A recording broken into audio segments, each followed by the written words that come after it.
신약성경 로마서입니다. 5장 말씀입니다. 246페이지에 있습니다. 로마서 5장 12절에서 17절까지 기록된 말씀을 보겠습니다. 로마서 5장 12절에서 17절까지입니다. 기록된 말씀을 같은 목소리로 읽겠습니다. 읽으실 때 하나님의 음성을 듣는 복 있는 시간 되시기를 바랍니다. 읽겠습니다. 그러므로 한 사람으로 말미암아 죄가 세상에 들어오고 죄로 말미암아 사망이 들어왔나니 이와 같이 모든 사람이 죄를 지었으므로 사망이 모든 사람에게 이르렀느니라. 죄가 율법이 있기 전에도 세상에 있었으나 율법이 없었을 때에는 죄를 죄로 여기지 아니하였느니라. 그러나 아담으로부터 모세까지 아담의 범죄와 같은 죄를 짓지 아니한 자들까지도 사망이 왕노릇하였나니 아담은 오실자의 모형이라. 그러나 이 은사는 그 범죄와 같지 아니하니 곧 한 사람의 범죄를 인하여 많은 사람이 죽었은즉 더욱 하나님의 은혜와 또한 한 사람 예수 그리스도의 은혜로 말미암은 선물은 많은 사람에게 넘쳤느니라. 또 이 선물은 범죄한 한 사람으로 말미암은 것과 같지 아니하니 심판은 한 사람으로 말미암아 정죄에 이르렀으나 은사는 많은 범죄로 말미암아 의롭다 하심에 이르느니라. 한 사람의 범죄로 말미암아 사망이 그 한 사람을 통하여 왕노릇하였은즉 더욱 은혜와 의의 선물을 넘치게 받은 자들은 한 분 예수 그리스도를 통하여 생명 안에서 왕노릇하리로다. 아멘. 아멘. 이 부활의 아침에 이 말씀의 축복이 모든 성도들 가운데 함께 하시기를 주님의 이름으로 축원합니다. 읽은 말씀에 의지해서 이 죽음의 판이 뒤집어졌다는 제목으로 하나님의 말씀을 전하겠습니다. 우리에게 가장 확실한 것이 있습니다. 바로 그것은 저와 여러분이 죽는다는 것입니다. 우리에게 가장 두려운 것이 있습니다. 바로 그것은 우리가 죽는다는 것입니다. 죽음은 이렇게 우리에게 가장 확실한 것이며 우리에게 가장 두려운 것입니다. 왜 죽음은 우리에게 가장 두려운 것일까요? 많은 이유가 있지만 그 중에 그 첫 번째가 전도서 2장 16절에 이렇게 말씀하십니다. 지혜로운 사람이나 어리석은 사람이나 영원히 기억되지 못할 것이며 언젠가는 다 잊혀지고 말 것이다. 지혜로운 사람도 죽음에 있어서는 어리석은 사람과 마찬가지이다. 그러므로 산다는 것이 나에게 아무런 의미도 없다. 세상의 모든 일이 다 괴로운 것뿐이며 허무하며 바람을 잡으려는 것과 같다라고 말합니다. 바로 죽음은 우리 인생을 한순간에 아무것도 아니게 만들어 버린다는 것입니다. 허무하게 만들어 버린다는 것입니다. 죽음은 우리의 모든 것을 한순간에 멈추게 만들 뿐만 아니라 사라지게 만들어 버린다는 것입니다. 사랑도 죽음 앞에서는 강제 이별을 당해야 합니다. 그런 까닭에 사람들은 죽음을 두려워합니다. 더 나아가 왜 우리는 죽음을 두려워합니까? 히브리서 9장 27절은 이렇게 말씀합니다. 한 번 죽는 것은 사람에게 정해진 것이요 그 후에는 심판이 있으리니 라고 말씀합니다. 죽음이 두려운 이유는 죽음 그 자체가 아니라 죽음 이후에 심판이 있기 때문에 사람들은 죽음을 두려워한다는 것입니다. 죽음은 끝이 아닙니다. 심판이 기다리고 있습니다. 어떤 사람은 죽음은 끝이다, 죽어버리면 끝나 이렇게 생각합니다. 죽어버리면 내 슬픔도 끝나고 내 원망도 끝나고 내 아픔도 끝나고 내 통증도 끝나, 내 괴로운 인생도 끝날 수 있어. 그래서 자살을 선택합니다. 참으로 어리석은 사람입니다. 그가 모르는 것이 뭡니까? 죽으면 끝이 아니라 죽음 이후에 심판이 기다린다는 것을 그가 관가하고 있는 것입니다. 죽음이라고 하는 것은 70년, 80년의 이 땅의 삶을 끝내는 것입니다. 그러나 심판이 기다리고 있습니다. 심판은 무엇입니까?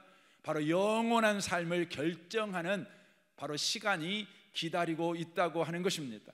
그러므로 사람들은 누구나 다 죽은 다음에 심판이 있다는 걸 압니다. 그러나 그 심판이 어떤 결론이 나올지 알 수 없는 까닭에 그 불확실성 때문에 사람들은 누구나 다 두려움을 느낍니다. 그래서 죽음이 시시각각 다가올 때에 심판의 두려움 때문에 그들은 죽음을 두려워하는 인생을 바로 살아가게 된다는 것입니다. 사람들은 이 확실한 죽음, 두려움을 주는 이 죽음의 문제를 해결하기 위해서 인류 역사 내내 노력했습니다. 과학을 동원하고 의학을 동원했습니다. 그리하여 과학과 의학은 눈부시게 발전을 했습니다. 그러나 죽음만은 막지 못하고 있습니다. 철학은 인생을 깊이 설명을 합니다. 그러나 죽음을 넘어선 길을 제시하지는 못하고 있습니다. 종교는 어떠합니까? 종교는 다양한 방법을 우리에게 말해줍니다. 그러나 그 종교를 창시한 자들이 이미 죽어서 지금 무덤에 있다는 것입니다. 그러므로 종교도 바로 죽음에 대한 해답을 주지 못한다는 것이지요. 인간은 과학과 의학과 철학과 또 종교를 동원하여 이 죽음 문제를 해결하려고 했지만 해결할 수가 없다는 것을 그들은 압니다. 그럼에도 불구하고 인간들은 해결 못한 그 죽음에서 이로라도 받기 위해서 한 이론을 만들어냅니다. 그 이론이 무엇입니까? 바로 그 이론은 자연을 보면서 만들어낸 이론입니다. 여러분 가만히 보면 봄이 지나면 여름이 오지요. 여름이 지나면 가을이 오지요. 가을이 지나면 바로 겨울이 오는 것이지요.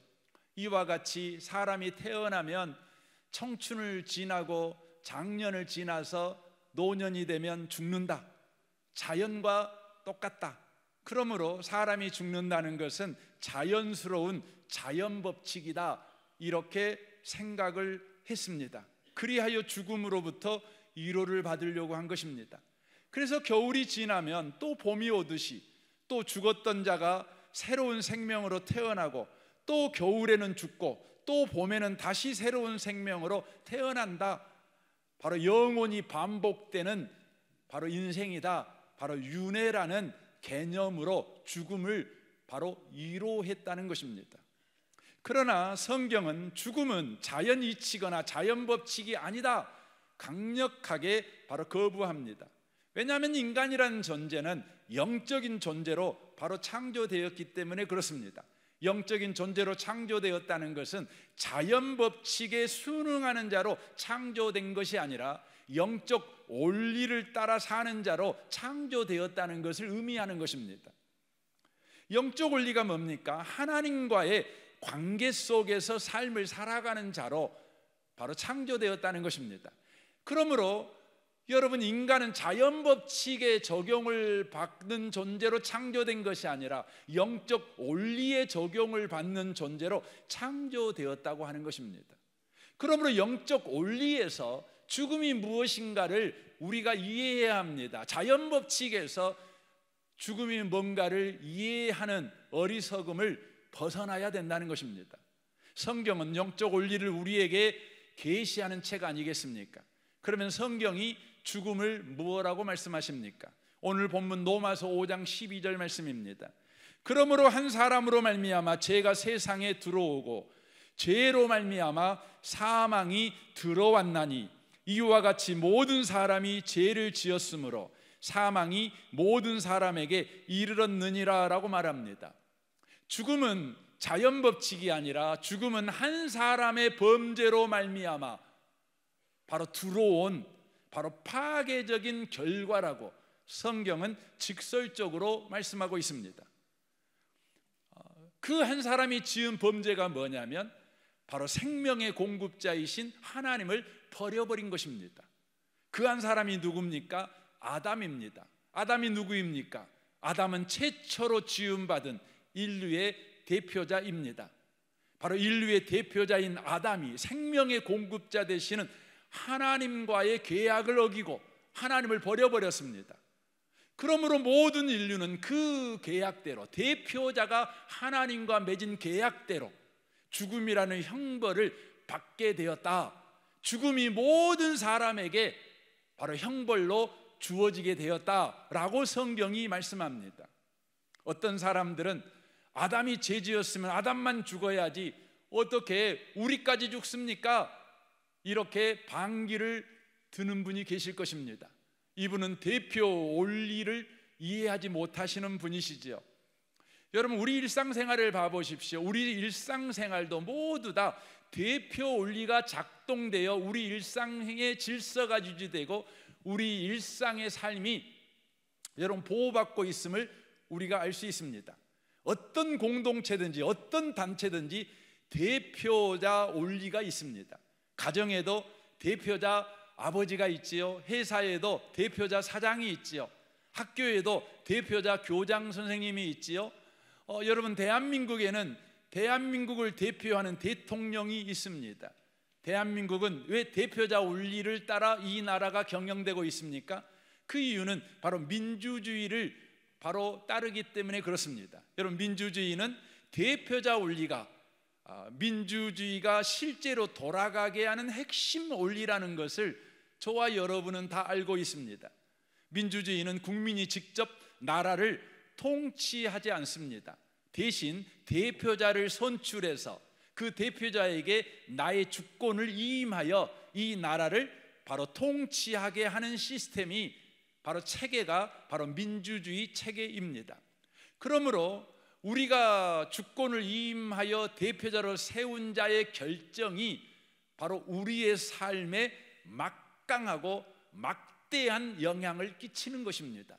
다른 나라와 조약을 맺었다고 하더라도 내가 맺은 건 아니지만 대표자가 조약을 맺었다면 그 조약 속에 우리가 바로 포함되어 있다는 것이 바로 당연한 것 아니겠습니까? 이게 대표자 원리라고 하는 것입니다. 인류의 대표자 아담이 하나님과 계약을 맺었는데 그 계약을 어겼습니다. 그 계약 내용이 뭡니까? 선악을 알게 하는 나무의 과실을 먹으면 반드시 죽는다. 그러므로 그 계약을 어김으로 말미암아 그 계약 내용이 바로 모든 사람에게 영향을 끼쳐 모든 사람이 죽게 되었다고 하는 것입니다. 그런데 오늘 성경 말씀은 하나님께서 이 죽음의 판을 뒤엎어버리셨다 이렇게 말씀합니다. 17절 말씀입니다. 한 사람의 범죄로 말미암아 사망이 한 사람을 통하여 왕노릇하였은즉 더욱 은혜와 의의 선물을 넘치게 받은 자들은 한 분 예수 그리스도를 통하여 생명 안에서 왕노릇하리로다 라고 말씀합니다. 우리 하나님께서 죽음의 판을 뒤엎어버렸는데 어떻게 뒤엎어버렸냐? 이 17절 말씀을 제가 설명을 드리면 이렇게 되는 겁니다. 최초로 지음받은 인류의 대표자 아담이 범죄한 것 때문에 모든 사람이 필연적으로 죽게 되었지만 이제 우리 하나님께서 바로 그를 지으신 창조주이신 하나님이 친히 예수를 인류의 대표자가 되게 하셔서 그를 죽고 부활하게 하심으로 죽음의 판을 뒤엎어버리셨다. 지금 이렇게 말씀합니다. 그러니까 사망이 왕노릇하는 인생에게 생명이 왕노릇하는 인생이 되도록 바로 역사해 버리셨다. 이렇게 지금 말씀하십니다. 예수로 인하여 죽음의 판이 뒤엎어졌다는 것입니다. 여러분, 예수가 누구이십니까? 예수님은 친히 요한복음 11장 25절에서 자기 자신을 이렇게 소개합니다. 예수께서 이르시되 나는 부활이요 생명이니 라고 말합니다. 예수님은 자기 자신을 뭐라고 소개하냐면 나는 너희들에게 부활을 주는 자, 생명을 주는 자라고 말하지 않고 내가 부활이다, 내가 생명이다 이렇게 말씀하십니다. 그러니까 예수님 자신이 부활의 실체이고 생명의 실체라는 것입니다. 부활 자체이며 생명 자체다 이렇게 말합니다. 그래서 예수님은 이렇게 말합니다. 나를 믿는 자는 죽어도 살겠고 라고 말합니다. 여기서 예수님이 부활이요 예수님의 생명 자체인데 그분을 믿으면 여기서 믿는다는 것은 우리의 어떤 행위를 이야기하고 있는 것이 아니라 믿음이라는 것은 관계성을 말하는 것입니다. 그러니까 부활이고 생명이신 그 예수님을 믿으면 부활이시오 생명이신 예수님과 관계가 회복되면, 바로 그분에게 붙으면, 그분 안에 들어가면, 그분에게 연결되면 이라는 의미입니다. 연결되면 어떻게 되느냐? 죽어도 살겠고라고 말합니다. 여기서 죽어도는 뭘 말하느냐면 바로 육체의 죽음을 말하는 것입니다. 우리의 심장이 죽어버린 죽음, 우리의 눈이 더 이상 볼 수 없고, 우리의 귀가 더 이상 들을 수 없고, 우리의 심장이 더 이상 뛰지 않는 죽음, 곧 망월동에 묻히고 영락공원에 묻혀버린 그 죽음을 이야기하는 것입니다. 그런데 부활이요 생명이신 그 주님에게 붙으면, 그분에게 연결되면, 곧 믿으면 네가 죽어도, 육체에 죽어도 살겠고 라고 말합니다. 바로 여기서 살겠고라는 말은 죽음을 이기고 바로 부활한다는 것이지요. 우리가 썩을 몸으로 죽었지만, 병든 몸으로 죽었지만, 늙은 몸으로 죽었지만 다시는 병들지 않고, 다시는 죽지 않고, 다시는 늙지 아니하는 우리 하나님과 영원히 살 수 있는 바로 신령한 몸, 변화된 몸으로 살아난다, 이렇게 말씀하십니다. 왜냐하면 예수님께서 부활이고 생명이니까. 그러면서 계속해서 말합니다. 무릇 살아서 나를 믿는 자는, 이렇게 되어 있습니다. 여기서 살아서 나를 믿는 자는 이라는 의미는 앞에 살겠고가 다른 살겠고죠. 앞에 살겠고는 죽은 자가 부활한 육체적으로 부활한 살겠고라면, 뒤에 무릇 살아서라는 말은 저와 여러분이 안 죽고 지금 살아있는 상태를 의미하는 것입니다. 살아있는 상태에서 나를 믿으면, 살아있는 상태에서 부활이요 생명이신 예수님께 연결되면, 예수님 안에 있으면 어떻게 되느냐? 영원히 죽지 아니하리니 라고 되어 있습니다. 영원히 죽지 않는데요. 이 말은 신천지에서는 이 말을 성경의 진리에 벗어난 애곡된 걸 가르칩니다. 이만희가 가르친 대로 성경을 믿으면, 바로 살아서 예수 믿는 사람은 이 문자대로 영원히 죽지 않는다, 이렇게 가르칩니다. 그래서 이만희가 안 죽는데요. 여러분 두 눈 부릅뜨고요, 아니 부릅뜨릴 것도 없어요. 그냥 내비두어 보세요. 죽습니다. 곧 부고장 올 겁니다. 이것은 영원히 죽지 않는다는 말은 문자대로 여러분 영원히 죽지 않는다 이 말이 아니라 영적으로 죽지 않는다 이 말이에요. 영적으로 죽지 않는다는 말이에요. 여러분 예수를 믿으나 안 믿으나 모든 사람은 육체적으로 죽습니다. 옆에 계신 분한테 말씀해 주세요. 당신 죽습니다 라고 말 좀 해주세요. 기분 나쁘시겠지만 사실이니까. 여러분 죽습니다. 그런데요, 여기서 예수 믿으면 안 죽는데요. 영원히 안 죽는데요. 뭐가 안 죽냐? 영적으로 안 죽는다는 말이에요. 영적으로 안 죽는다는 말이 무슨 말이냐? 하나님과 관계가 절대 끊어지지 않는다는 말입니다. 하나님과 하나님은 나를 절대 버리지 않는다는 겁니다. 나를 떠나지 않는다는 겁니다. 나를 외면하지 않는다는 겁니다. 나를 모른 채 안 하신다는 것이죠. 우리 하나님께서 저와 여러분을 알아주셔요. 저와 여러분을 안아주셔요. 저와 여러분의 기도를 응답해 주셔요. 저와 여러분과 동행해 주세요. 저와 여러분을 인도해 주셔요. 이게 뭐냐면 영적으로 죽지 않고 영적으로 산다는 말입니다. 그래서 여러분과 제가 예수를 믿으면 현재 살아있을 때에 저와 여러분이 예수 믿으면 저와 여러분은 영원히 하나님과 관계가 끊어지지 않아요. 이것을 바울 사도는 이렇게 표현을 합니다. 로마서 8장 38절입니다. 나는 확신합니다. 죽음도 삶도 천사들도, 제가 현대인의 세번역으로 읽고 있습니다. 권세자들도 현재일도 장래일도 능력도 높음도 깊음도 그 밖에 어떤 피조물도 우리를 우리 주 예수 그리스도 안에 있는 하나님의 사랑에서 끊을 수 없습니다라고 돼 있어요.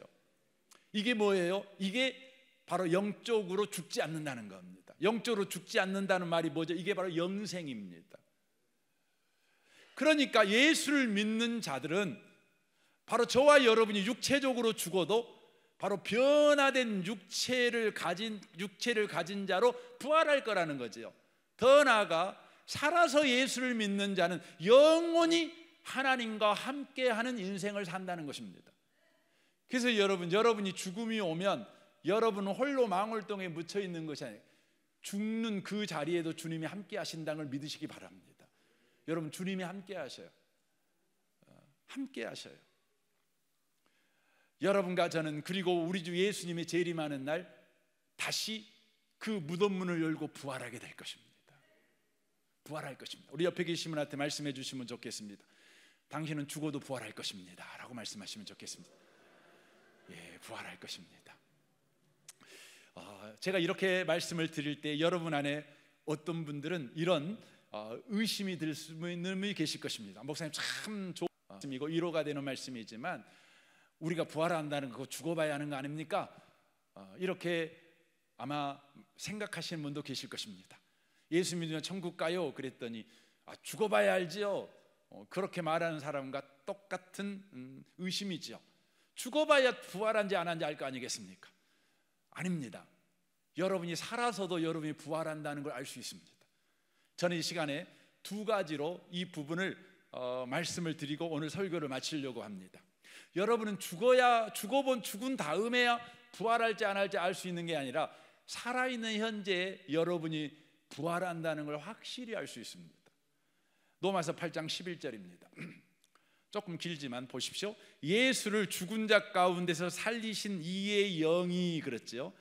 그러니까 여기에 영이 나오는데 그 영은 어떤 영이냐면 죽은 자 가운데서 살리신 이가 하나님이잖아요. 그러니까 성령님은 어떤 분이에요? 하나님의 영이라는 걸 알 수 있죠. 근데 그 하나님의 영인데 어떤 일을 하셨냐? 예수를 죽은 자 가운데서 살리신 하나님이셔요.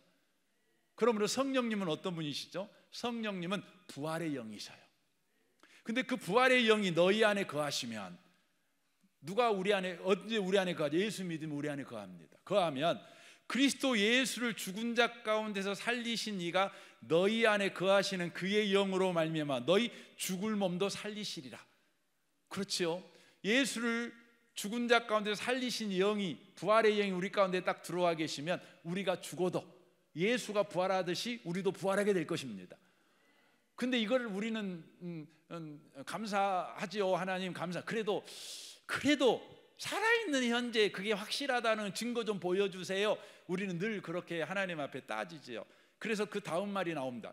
12절부터 보십시오. 그러므로 형제들아, 우리가 빚진 자로 돼 육신에게 져서 육신대로 살 것이 아니니라. 너희가 육신대로 살면 반드시 죽을 것이로되 영으로서 몸의 행실을 죽이면 살리니 무릇 하나님의 영으로 인도함을 받은 사람은 곧 하나님의 아들이라. 여기 하나님의 영이 뭡니까? 부활의 영의 인도함을 받는 사람. 그래서 그 끝이 부활이 되는 사람들은 이 말이에요. 그러니까 부활의 영의 인도함을 받아서 인생을 살아가는 사람의 그 끝은 어디예요? 죽음이 아니라 부활이에요. 그런데 그 인도함을 받는 그 사람은 누구냐? 하나님의 아들이래요. 그래서 너희가 다시 무소하는 종의 영을 받지 아니하고 양자의 영을 받았으므로 우리가 아빠 아버지라고 부르짖느니라라고 돼 있어요. 그러니까 부활의 영이 우리 안에 들어와서 우리가 부활의 영의 인도를 받으면 그 끝이 부활인데, 그런 사람에게 지금 부활의 영이신 성령이 네 인생을 인도하고 있어. 그리고 네 끝은 부활이 될 거야. 이것을 확인시켜 주시는 일을 하셔요. 성령이 살아있는 저와 여러분에게 뭘로 하시죠? 하나님을 아빠 아버지라고 부르짖게 만들어요. 그러니까 하나님을 아바 아버지라고 부르짖는 사람은 누구냐? 교회를 열심히 다닌 사람이 하나님을 아바 아버지라고 부르는 것이 아니라 부활의 영이 인도하는 사람만 하나님을 아바 아버지라고 불러요.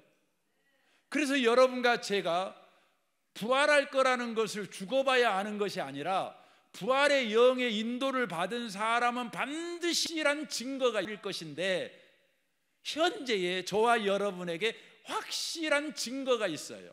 그 증거가 뭐냐면 하나님을 아버지라고 불러요. 여러분, 저는 여러분에게 진지하게 묻고 싶습니다. 이건 정말 진지한 물음입니다. 왜냐하면 여러분이 죽어도 그냥 영광스러운 부활에 참여하지 못하고 여러분이 지옥 가는 부활에 참여하냐? 지금 이 질문이기 때문에 그렇습니다. 여러분은 하나님을 아버지라고 부르실 수 있으십니까? 여러분 하나님을 아버지라고 부르십니까? 그렇다면 여러분이 이제 죽어봐야 여러분이 부활한다는 것을 알 수 있는 것이 아니라 살아서도 여러분이 부활한다는 것을 알 수 있어요. 그래서 여러분, 내가 부활한다 이걸 늘 자랑하고 사세요. 자랑한 방법이 뭡니까? 하나님 아버지 하는 거지요. 하나님이 내 아버지십니다. 사람들이 물어보죠. 너 오늘이 부활주일인데 교회에서는 사람이 죽으면 부활한다고? 그 택도 없는 소리 하지 말아라. 그게 과학적으로 말이 되냐? 그게 의학적으로 가능성이나 있는 말이냐? 그렇게 여러분들을 부끄럽게 만들 때에 여러분은 그렇게 아니야, 나는 부활해. 증거 있어? 증거 있어. 뭐야? 내가 하나님을 아버지라고 믿어. 그렇게 말하십시오. 아마 안 믿는 사람이 여러분한테 더 욕하고 말도 안 되는 소리 하지 말라고 할란가 모릅니다. 하지만 여러분의 영은요, 큰 확신 가운데 차게 될 것입니다. 이제 부활의 영이 우리 가운데 우리 인생을 지금 인도하는 인생을 살아가고 있다면, 그래서 그 마침이 부활에 참여하는 자라면 그 사람은 하나님을 아버지라고 부른다는 거죠. 그 사람들은 이제 어떤 인생을 살아야 되겠어요? 로마서 8장 15절부터 메시지 성경으로 읽어드리겠습니다. 하나님께 받은 이 부활 생명의 삶은 결코 소심하거나 무거운 삶이 아닙니다. 그러니까 부활로 지금 가고 있는 인생을 우리는 살고 있는 거죠. 우리는 지금 죽음을 향해 가고 있는 것이 아니에요. 부활의 영의 인도를 받아서 지금 인생을 살고 있으니 그 끝은 부활이죠. 그런 인생을 사는 사람의 인생은 소심하거나 무거운 삶이 될 수가 없지요. 이는 기대 넘치는 모험의 삶, 어린아이처럼 늘 하나님께 다음은 또 뭐지요 아빠라고 묻는 삶입니다. 그렇습니다. 저는 이곳에 계신 여러분들이 이 부활의 아침에 부활의 영의 인도를 받아 여러분의 인생을 살고 있는 까닭에 이제 여러분의 인생을 기대 넘치는 모험의 삶을 살아가시기를 바랍니다. 이제 여러분이 어떤 문제를 만나든 어떤 실패를 만나든 어떤 염려할 일을 만나든 여러분 그것에 등을 돌리고 하나님 앞에 서가지고 하나님, 내 아빠 되신 하나님, 이것 갖고 뭐 하실랍니까? 다음은 뭡니까? 무엇을 만들어낼랍니까? 어떤 기적을 행하실랍니까? 어떤 기가 막힌 일을 하실랍니까? 어떻게 홍해바다를 갈라버리실랍니까? 이렇게 하나님 앞에 묻는 삶을 살아가는 것입니다. 두 번째, 여러분, 죽어야 우리가 부활하는 것을 아는 게 아닙니다. 살아서도 얼마든지 여러분과 제가 부활한다는 걸 알고 살아갈 수 있습니다. 계시록 20장 6절입니다. 이 첫째 부활에 참여하는 자들은 복이 있고 거룩하도다. 둘째 사망이 그들을 다스릴 권세가 없고 도리어 그들이 하나님과 그리스도 제사장이 되어 1000년 동안 그리스도와 더불어 왕노릇하리로다 라고 되어 있습니다. 여기에 첫째 부활에 참여한 자들은 둘째 사망이 그들을 다스릴 권세가 없다라고 되어 있습니다.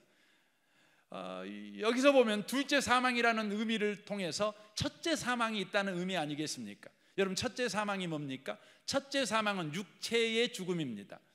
이 육체의 죽음은 이 땅에서 삶이 끝나는 것이죠. 그것은 신자든 불신자든 누구도 피할 수 없는 죽음, 그게 첫째 사망입니다. 그러면 둘째 사망이 있습니다. 둘째 사망은 뭡니까? 영원한 죽음입니다. 곧 영원히 지옥의 고통을 당하는 것입니다. 그런데 첫째 부활에 참여한 자들은 바로 영원히 지옥 고통을 당하는 바로 그 죽음을 바로 당하지 않을 수 있다, 이렇게 성경은 이야기를 합니다. 이 의미는 이런 말이 되는 겁니다. 첫째 부활에 참여한 사람들은 필연적으로 둘째 사망에 이르지 않고 바로 부활에 참여하게 된다, 이것을 이야기하고 있는 것입니다.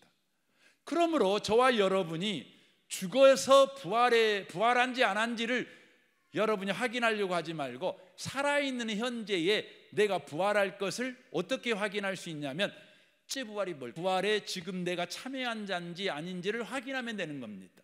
그럼 여러분, 첫째 부활이 뭘까요? 에베소 2장 1절입니다. 그는 허물과 죄로 죽었던 너희를 살리셨도다.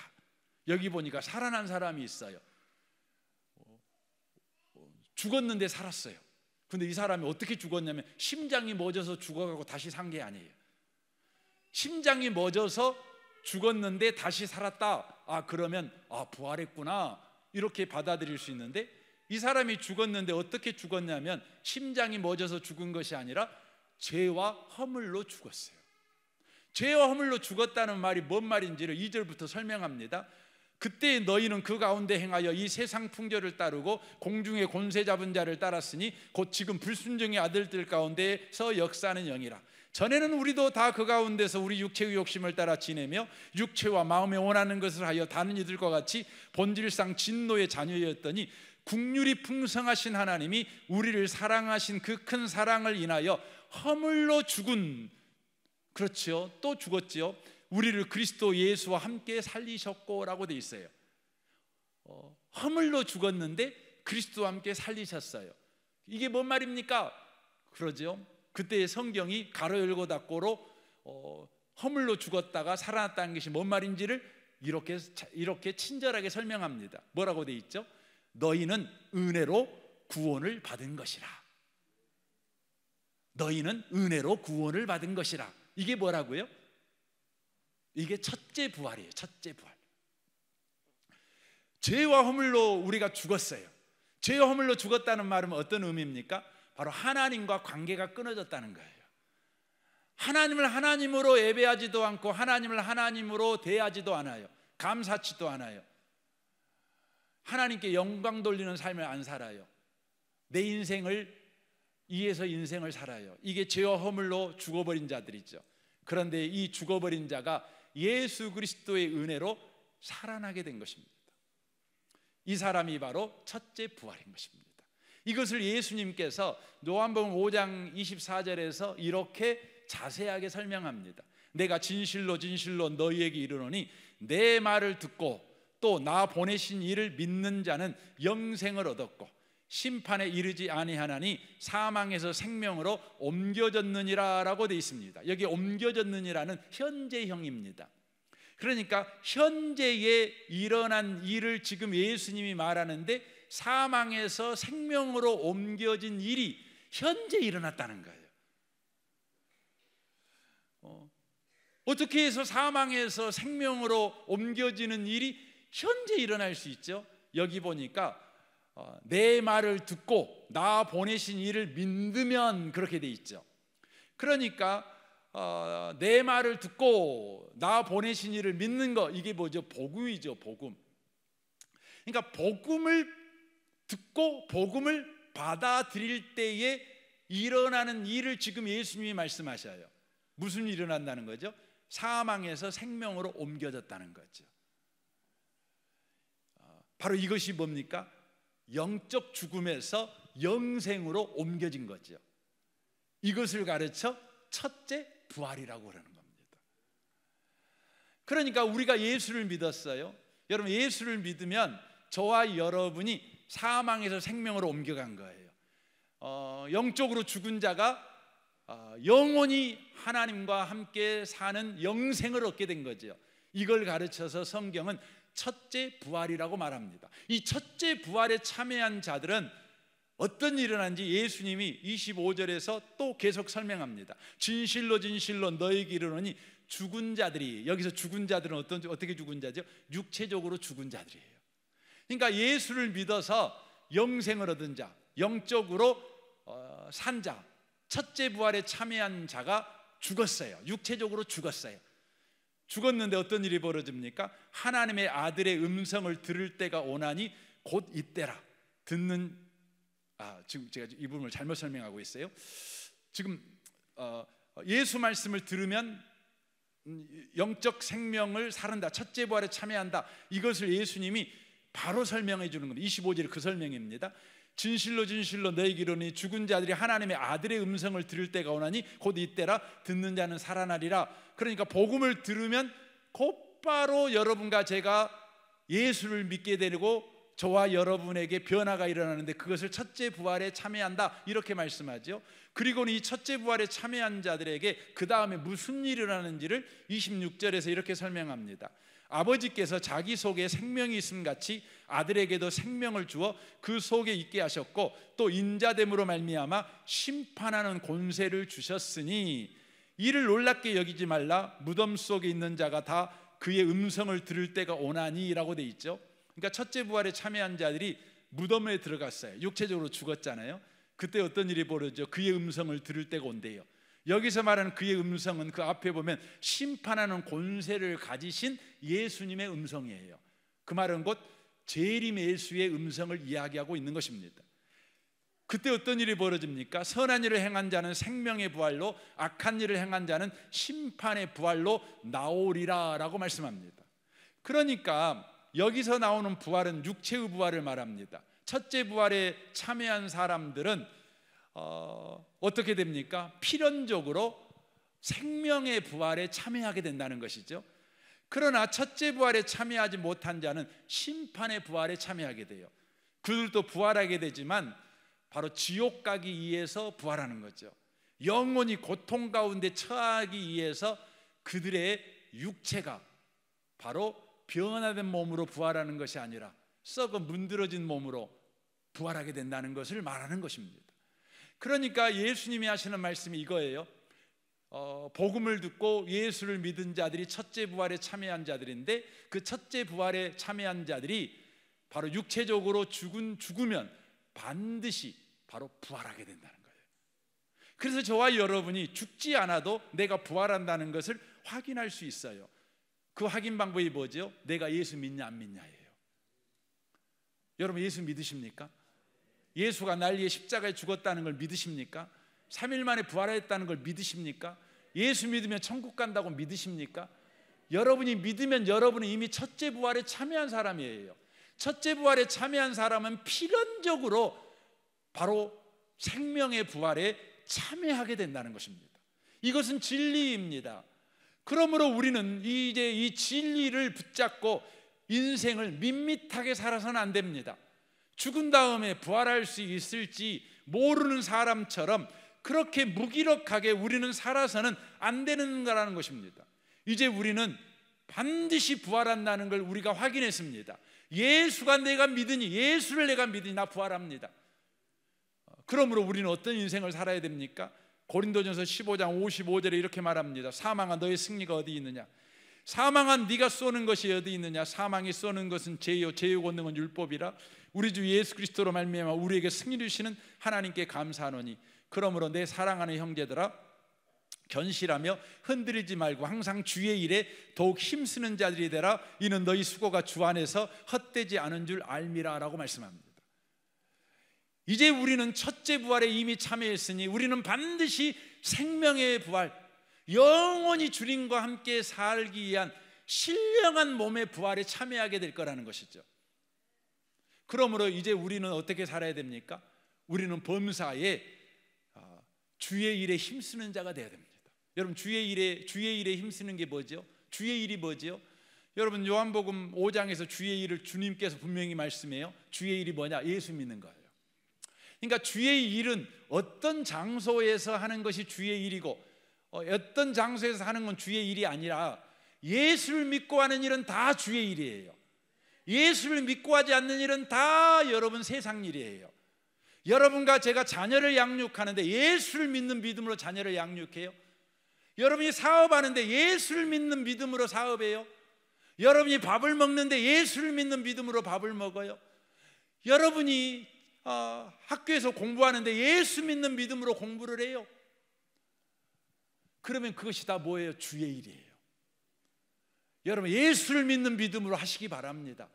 여러분 예수를 믿는 믿음으로 했을 때 다 성공하느냐? 아니 실패할 수 있죠. 손해볼 수 있죠. 그러나 성경은 말합니다. 너희 수고가 주 안에서 헛되지 않을 것이다.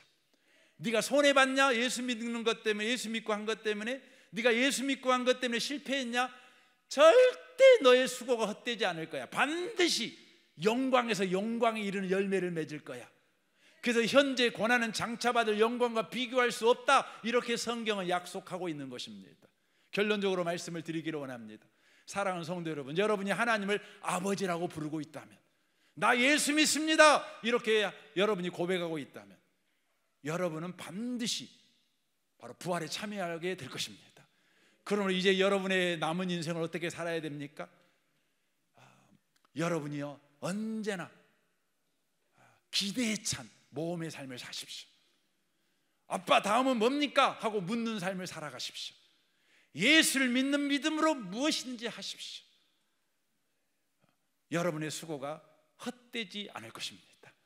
이 은혜 속에 참여하는, 이 부활의 예배에 참여하는 모든 성도 되시기를 주님의 이름으로 축원합니다. 아멘. 우리 같이 이 시간 기도하기를 원합니다. 오늘 말씀을 생각하며 우리 잠시 좀 기도했으면 좋겠습니다. 기도하겠습니다. 하나님 아버지, 그렇습니다. 우리는 하나님 아버지라고 부릅니다. 우리 예수 믿습니다. 우리는 첫째 부활에 참여한 자들입니다. 우리에게는 반드시 부활이 있습니다.